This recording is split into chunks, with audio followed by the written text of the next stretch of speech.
Good morning student, मैं रविंद्र प्रसाद गौड़ आज आपको कक्षा 8 विषय हिंदी का जो प्रकरण है पाठ नंबर 5 चिट्ठियों की अनूठी दुनिया पढ़ाऊंगा। आशा करता हूं कि आप सभी इस पाठ को अच्छी तरह से समझेंगे, जिसके लेखक हैं अरविंद कुमार सिंह। तो आइए प्यारे बच्चों, चिट्ठियों की अनूठी दुनिया जो लेख अरविंद कुमार सिंह ने लिखा है, प्रस्तुत पाठ में लेख में चिट्ठियों की विचित्र दुनिया से हमारा परिचय कराया गया है। लेखक ने क्या किया है, इस पाठ में चिट्ठियों की विचित्र दुनिया से हमारा क्या करवाया है, परिचय करवाया है। इसके अलावा पत्रों का महत्व, सभ्यता के विकास में उनका योगदान, इस वैज्ञानिक युग में भी उनकी महत्ता, ग्रामीण जीवन में पत्रों की अतिशय महत्ता का रोचक वर्णन किया है। तो प्यारे बच्चों, इस पाठ में बताया गया है लेखक के द्वारा कि चिट्ठियाँ पुराने जमाने का क्या था, पुराने जमाने का क्या था, एक संचार सुविधा थी, जो कि आज जैसे मोबाइल हो गया, एसएमएस हो गया या फिर इंटरनेट हो गया, इस प्रकार के आज अनेक प्रकार की नई तकनीकी आई है। लेकिन इन तकनीकों के अपेक्षा मुझे लगता है और लेखक को लगता है कि ये जो पत्र लेखन थे ये सबसे महत्व था। फोन या एसएमएस क्षणिक सुख देते हैं, जैसे फास्ट फूड कभी भी पारंपरिक व्यंजनों का स्वाद नहीं दे सकते, उसी तरह पत्र का स्थायित्व कभी भी फोन या एसएमएस द्वारा नहीं मिल सकता है। एक पत्र को बार बार पढ़ा जा सकता है। पुराने पत्र पुरानी यादों को ताज़ा करने में अहम भूमिका निभाते हैं, जबकि फ़ोन पर की हुई बात वर्तमान में ही समाप्त हो जाती है। तो प्यारे बच्चों, आप इस लेख में ध्यान से देखेंगे कि जो लेखक है वो चिट्ठियों की क्या कर रहा है, चिट्ठियों की महत्व के बारे में बता रहा है कि चिट्ठियों को हम क्या है कभी भी पढ़ सकते हैं, लेकिन फ़ोन एसएमएस को क्या है सही 2 या 3 दिन में क्या है वो समाप्त हो जाते हैं, डिलीट हो जाते हैं। लेकिन जो चिट्ठियां हैं वो धरोहर के समान हम उसको रख सकते हैं। तो आइए, पत्रों की दुनिया भी अजीबोगरीब है और उसकी उपयोगिता हमेशा से बनी रही है। पत्र जो काम कर सकती वह संचार का आधुनिकतम साधन नहीं कर सकता है। तो प्यारे बच्चों, जो लेखक है अरविंद कुमार सिंह जी, वो कह रहा है पत्रों की दुनिया क्या है, अजीबो और गरीब है, मतलब विचित्र है। उसकी उपयोगिता, उसकी जो महत्व है वो हमेशा से क्या है बनी रहेगी। पत्र जो काम कर सकते हैं वह संचार का आधुनिकतम साधन नहीं कर सकता है। पत्र जैसा संतोष फोन या एसएमएस का संदेश कहाँ दे सकते हैं। पत्र एक नया सिलसिला शुरू करते हैं और राजनीति, साहित्य तथा कला के क्षेत्र में तमाम विवाद और नई घटनाओं के जड़ भी पत्र होते हैं। तो लेखक कह रहा है कि जो पत्र जैसा संतोष फोन और एसएमएस नहीं का संदेश नहीं दे सकता है, ये जो एक नया सिलसिला शुरू हुआ है और राजनीति, साहित्य तथा कला के क्षेत्र में तमाम विवाद जो हुए हैं उनकी घटनाओं का भी जड़ पत्र ही होते हैं। आपने देखा होगा कि पहले ज़माने जो हैं पत्रों को या जो संचार का साधन क्या कबूतरों के द्वारा या फिर घोड़ों पे बैठ के या फिर आदमी किसी दूसरे के पास पत्र देता था डाकिया बन के। लेकिन आज क्या है, आज हमारे पास इस प्रकार का साधन हो चुका है कि जैसे फैक्स हो गया, मोबाइल एसएमएस हो गया, कई प्रकार की ऐसी तकनीकी आई है जिस तकनीकों के साथ हम क्या है आज पत्रों का आदान प्रदान इधर उधर कर सकते हैं। लेकिन प्यारे बच्चों, जो पत्र है, पत्र का महत्व आज भी उतना है जितना कि पहले था। दुनिया का तमाम साहित्य पत्रों पर केंद्रित है और उसका मानव सभ्यता के विकास में इन पत्रों ने अनूठी भूमिका निभाई है। पत्रों का भाव सब जगह एक सा है।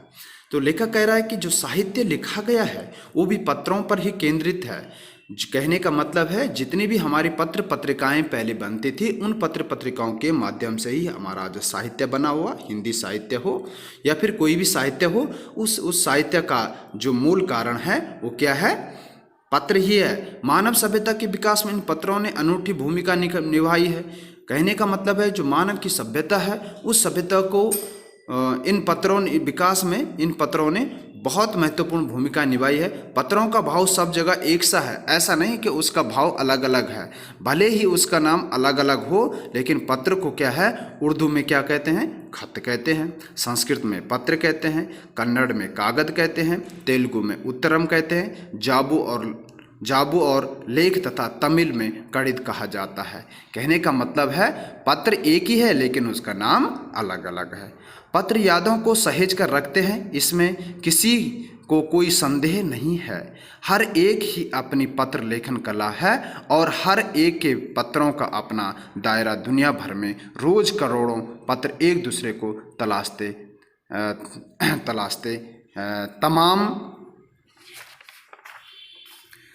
तमाम ठिकानों तक पहुंचते हैं। कहने का मतलब है जो पत्र है ये पूरी दुनिया में, ऐसा नहीं कि पूरे विश्व में, पूरे संसार में इन पत्रों का महत्व रखा है। ये एक जगह स्थित नहीं है, एक जगह के महत्व के बारे में नहीं बता रहा है, ये पूरे विश्व के बारे में बता रहा है।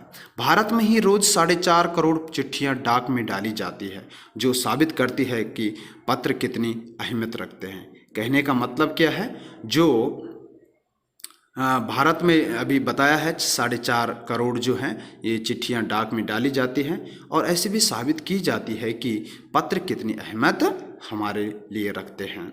पंडित जवाहरलाल नेहरू ने सन 1953 में, मतलब 1953 में सही ही कहा था। क्या कहा था, देखो, हजारों साल तक संचार का साधन केवल हरकारे, रनर्स या फिर तेज घोड़े रहे हैं।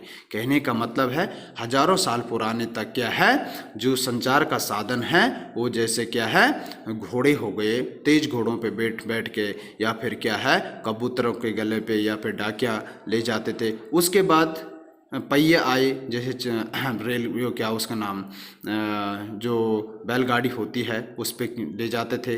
पर रेलवे और तार से भारी बदलाव आया जब से हमारे देश में या विश्व में रेल और तार की सुविधा आई है, तब से क्या है, इनमें बहुत बदलाव आया है। तार ने रेलों से भी क्या है, तेज गति से संवाद पहुंचाने का सिलसिला शुरू किया है। अब टेलीफोन, वायरलेस और आगे रेडार दुनिया बदल रहा है। कहने का मतलब है कि इतना तो ही है, जैसे रेल और तार इन्होंने तो बदला ही है, लेकिन आज ऐसा सिलसिला शुरू हो गया है कि जैसे टेलीफोन, मोबाइल फ़ोन हो गया, वायरलेस हो गया, आगे जो रेडार दुनिया बदल रहा है। इस प्रकार की कई ऐसी तकनीकी आ चुकी है जिससे क्या है, ये चीज़ें बदल रही है। पिछली शताब्दी में पत्र लेखन ने एक कला का रूप ले लिया। डाक व्यवस्था के सुधार के साथ पत्रों को सही दिशा देने के लिए विशेष प्रयास किए गए। पत्र संस्कृति विकसित करने के लिए स्कूली पाठ्यक्रमों में पत्र लेखन का विषय भी शामिल किया गया है। अब पिछली शताब्दी में क्या हुआ बच्चों, कि पत्र लेखन एक कला का रूप ले लिया है। जैसे डाक व्यवस्था के सुधार के साथ साथ पत्रों को सही दिशा, सही ज्ञान दिया गया। देने के लिए ऐसे विशेष कई कदम उठाए गए हैं, जिनमें क्या है, जैसे पत्र संस्कृति विकसित करने के लिए स्कूलों में क्या किया गया है, पाठ्यक्रमों में क्या है, पत्र लेखन का विषय भी शामिल किया गया। भारत ही नहीं, दुनिया के कई देशों में ये प्रयास चले और विश्व डाक संघ ने अपनी ओर से भी काफ़ी प्रयास किए। विश्व डाक संघ की ओर से 16 वर्ष से कम आयु वर्ग के बच्चों के लिए पत्र लेखन प्रतियोगिता आयोजित करने का सिलसिला सन 1972 से शुरू किया गया। प्यारे बच्चों, कहने का मतलब है भारत ही नहीं, पूरी दुनिया ने ऐसा प्रयास किया। विश्व डाक संघ सेवा ने भी ऐसा प्रयास किया है कि 16 वर्ष से कम आयु वर्ग के बच्चों के लिए क्या है, पत्र लेखन अनिवार्य कर दिया गया है। ऐसी प्रतियोगिता की गई 1972 से 1972 से कि क्या है, सभी स्कूलों में इस प्रकार का कार्यक्रम करना अनिवार्य हो गया था, और आज भी हम इस कार्यक्रम को कर रहे हैं। यही सही है कि खास तौर पर बड़े शहरों और महानगरों में संचार साधनों के तेज विकास तथा अन्य कारणों से पत्रों की आवाजाही प्रभावित हुई है, पर देहाती दुनिया आज भी चिट्ठियों से ही चल रही है। फैक्स, ईमेल, टेलीफोन तथा मोबाइल ने चिट्ठियों की तेजी को रोका है, पर व्यापारिक डाक की संख्या लगातार बढ़ रही है। तो प्यारे बच्चों, इसमें कह रहा है खास तौर पर बड़े शहर जैसे हैं, बड़े महानगर हो गया, इन साधनों, यहाँ क्या है, संचार साधन के जो विकास क्या है बहुत तेज़ी से आगे बढ़े हैं, लेकिन अन्य कारणों से पत्रों की आवाजाही भी प्रभावित हुई है। जैसे देहाती दुनिया में आज भी चिट्ठियाँ चल रही, ऐसा नहीं है कि चिट्ठियाँ समाप्त हो गई। आज भी हम क्या है चिट्ठियों के माध्यम से क्या है एक दूसरे से अपने जो मन की बात है या फिर जो कोई ऐसा संदेश है उसको भेज सकते हैं। ऐसा नहीं कि फैक्स और ईमेल, टेलीफोन तथा मोबाइल ने चिट्ठियों की तेजी को रोका है, पर व्यापारिक डाक की संख्या लगातार बढ़ रही है। कहने का मतलब क्या है, इसमें ऐसे कोई चेंजेस इतना आया नहीं है, लेकिन फिर भी क्या है आज लोग क्या है अधिकतर तकनीकी साधन का प्रयोग कर रहे हैं। जहाँ तक पत्रों का सवाल है, अगर आप बारीकी से उसकी तह में जाएं तो आपको ऐसा कोई नहीं मिलेगा जिसने कभी भी किसी को पत्र ना लिखा हो या लिखवाया हो। सही बात है। जब तक कहने का मतलब है, लेखक कह रहा है कि जहाँ तक पत्रों का सवाल है, अगर आप बारीकी मतलब ध्यान से देखें तो ऐसा कोई व्यक्ति नहीं होगा, ऐसा कोई मनुष्य नहीं है जिसने क्या है पत्र नहीं लिखा है या लिखवाया है हो, या पत्रों का बेसब्री से जिसने इंतज़ार न किया है। हमारे सैनिक तो पत्रों का जिस उत्सुकता से इंतज़ार करते हैं उसकी कोई मिसाल ही नहीं। आपने पहले देखा होगा जो हमारी फोर्स है, इंडियन फोर्स है, उनमें क्या है घर से पत्र लिखा जाता था या वो घर वालों को पत्र लिखते थे। आज तो खैर चलो मोबाइल से क्या है बातें हो सकती है, लेकिन पहले क्या था कि पत्रों के माध्यम से वो क्या है इधर उधर अपना जो मन की बात थी वो आदान प्रदान कर सकते थे। उसकी कोई मिसाल ही नहीं। एक दौर था जब लोग पत्रों का महीनों इंतज़ार करते थे। ऐसा भी समय था जब क्या है लोग क्या है महीने या 2 महीने तक इंतज़ार करे रहते थे कि आज अब आएगा पत्र, तब आएगा पत्र। लेकिन आज ऐसा नहीं है। पर अब वह बात नहीं रही। परिवहन साधनों के विकास ने दूरी बहुत घटा दिए। पहले लोगों के लिए संचार का इकलौता साधन चिट्ठी ही थी, पर आज और भी साधन विकसित हो चुके हैं। आज ऐसा नहीं है। पहले तो केवल एक चिट्ठी थी, लेकिन क्या है अब तो परिवहन हो गया या फिर मोबाइल हो गया या फिर कई इस प्रकार के कई साधन हैं जिससे हम क्या है तुरंत अपने SMS को या अपने मैसेजेस को क्या है भेज सकते हैं।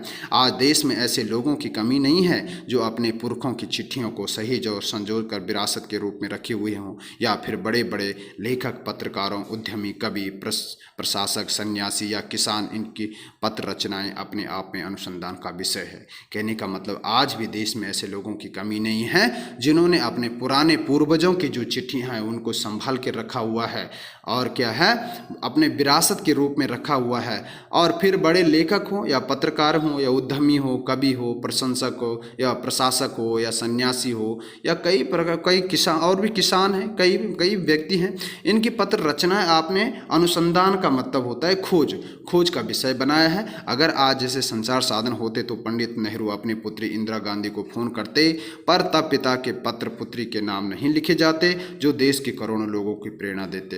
कहने का मतलब है पंडित जवाहरलाल नेहरू जो हमारे भारत के प्रथम प्रधानमंत्री थे, उन्होंने आपने देखा होगा कि भारत की खोज क्या है लिखी है, और जेल में बैठकर ही क्या है अपनी पुत्री को क्या है जो पत्र लिखा था उसको भी क्या है आज हम क्या है अच्छी तरह से नहीं समझ सकते थे और आज एक प्रेरणा का स्रोत नहीं बनता।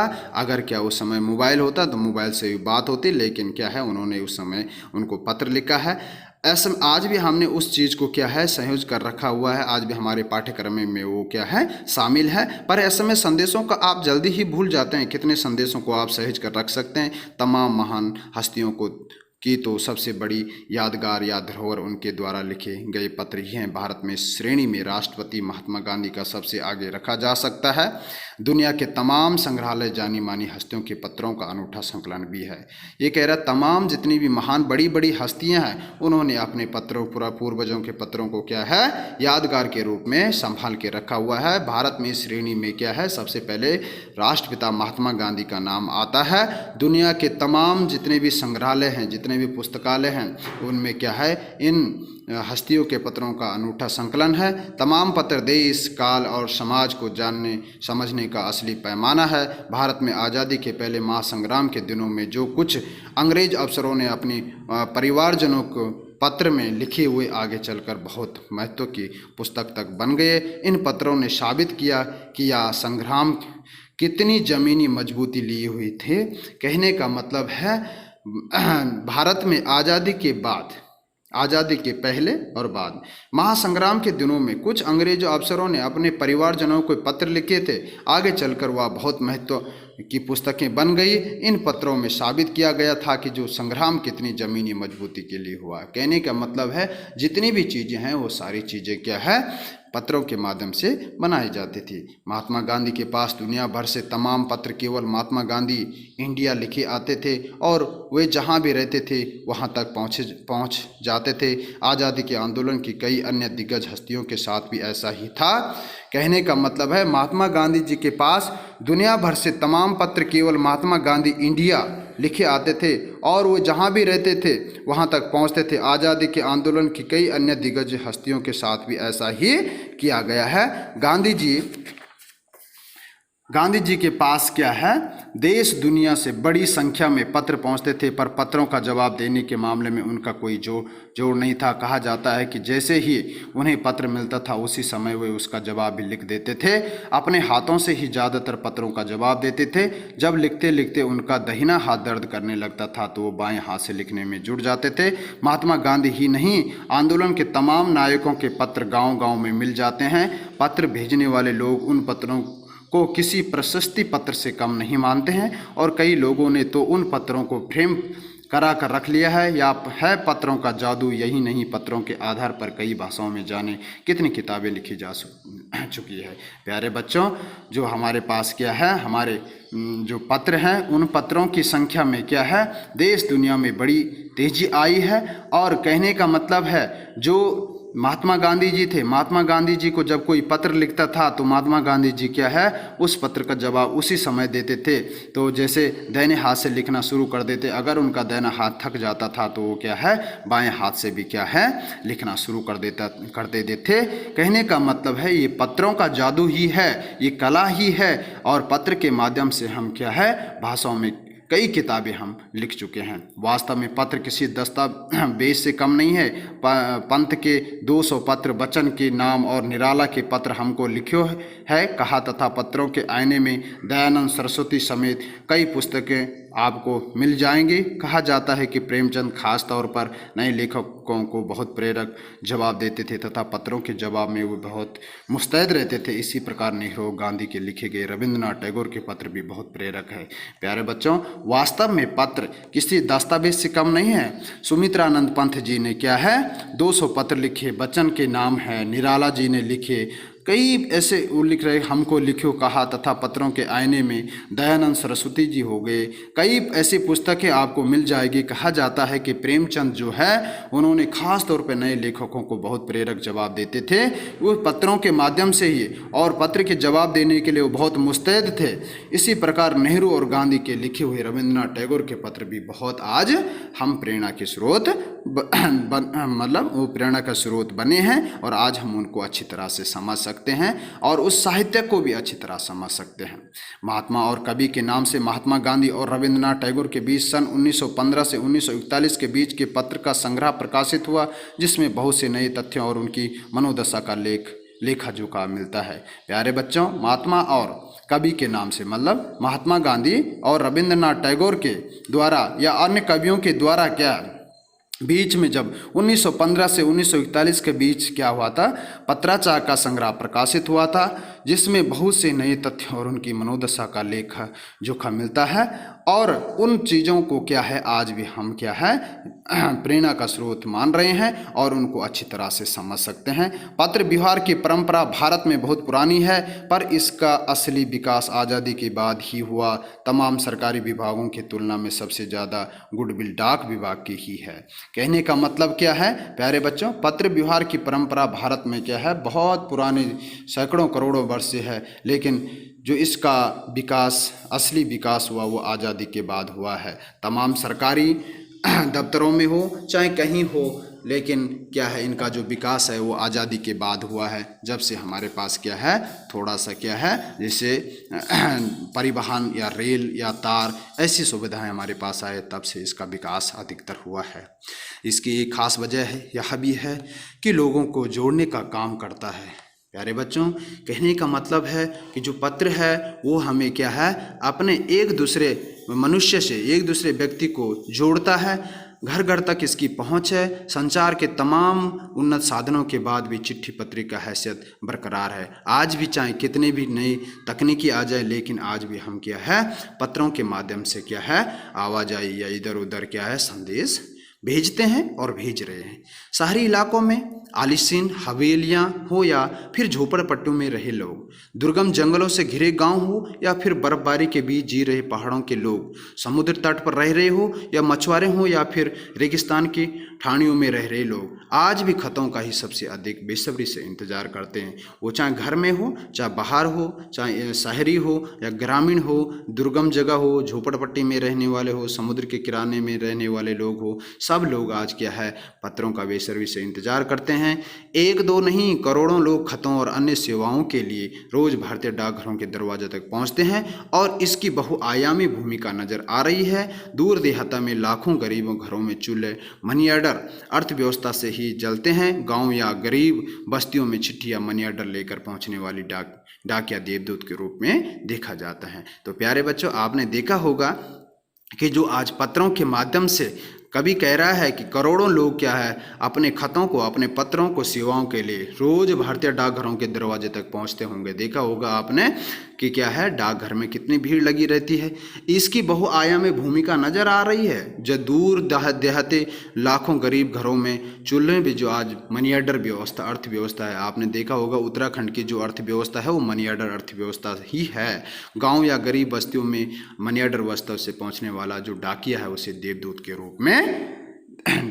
रूप में जाना जाता है। तो प्यारे बच्चों, कहने का मतलब है कि जो ये पत्र है, इस पत्र के माध्यम से हम क्या है, अच्छी तरह से क्या है, सारे चीज़ों को अच्छी तरह से समझ सकते हैं। अच्छी तरह से क्या है, हम इस पत्रों का महत्व हमेशा से ही रहा है। आज संसार के चाहे कितने भी नए साधन हो जाए, उन साधनों को आज हम क्या है, उतना विशेष महत्व नहीं दे सकते हैं जितना कि पत्रों को महत्व देते हैं। तो प्यारे बच्चों, मैं आशा करता हूं कि इस पाठ को आप अच्छी तरह से समझेंगे और इसके जो प्रश्न उत्तर होंगे उसको मैं PDF बना के आपको ज़रूर सेंड करूंगा और उसको आपने अच्छी तरह से फेयर कॉपी में करना है। और आगे जो चैप्टर होगा उस चैप्टर का वीडियो हम नेक्स्ट उसमें देंगे। Thank you.